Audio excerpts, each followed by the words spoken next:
Subscribe to our channel. అన్నదాతలకు good news. ప్రభుత్వం తీపి కబురు అందించింది. అది ప్రకటన చేసింది. పండుగ వేళ అన్నదాతలకు ఇది ఊరట కలిగించే అంశం అని చెప్పుకోవచ్చు. విశాఖపట్నం జిల్లాలో ఉన్న రైతులకు శుభవార్త. విశాఖపట్నం రైతు బజార్లో గుర్తింపు పొందిన కొంతమంది రైతులు ప్రతిరోజు కూరగాయలు తీసుకువచ్చి నగర వాసులకు అమ్మకాలు చేస్తూ ఉంటారు.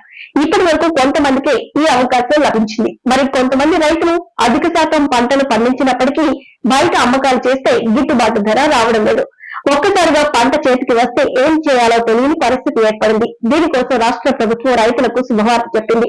జిల్లాలో రైతులకు పంట ఉంటే ఎటువంటి గుర్తింపు కార్డు లేకుండా రైతు బజార్లలో సరుకులు అమ్మకాలు చేయడానికి ప్రభుత్వం అనుమతి కల్పించింది. గుంటూరు వ్యవసాయ మార్కెటింగ్ రాష్ట్ర సంచాలకులు ఆదేశాల మేరకు విశాఖపట్నం జిల్లాలో గల కూరగాయలు పండించే రైతులకు ప్రభుత్వం శుభవార్తను ప్రకటించింది.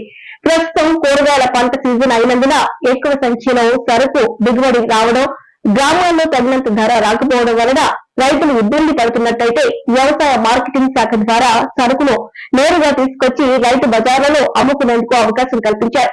పంట ఉన్న రైతులకు సమస్యలు ఎదురైతే వెంటనే మీ పల్లెల్లో గాని మండలాల్లో గాని అందుబాటులో ఉన్న ఉద్యానవన శాఖ అధికారులు, వ్యవసాయ మార్కెట్ కమిటీ కార్యదర్శులను కలిసి తగిన వివరాలు ఇస్తే జిల్లాలో ఉన్న సహాయ మార్కెటింగ్ సంచాలకుల వారి ద్వారా మీ సరుకును మీకు దగ్గరగా ఉన్న రైతు బజార్లో నేరుగా అమ్ముకునే అవకాశం కల్పించడం జరుగుతుందని జిల్లా జాయింట్ కలెక్టర్ వెల్లడించారు.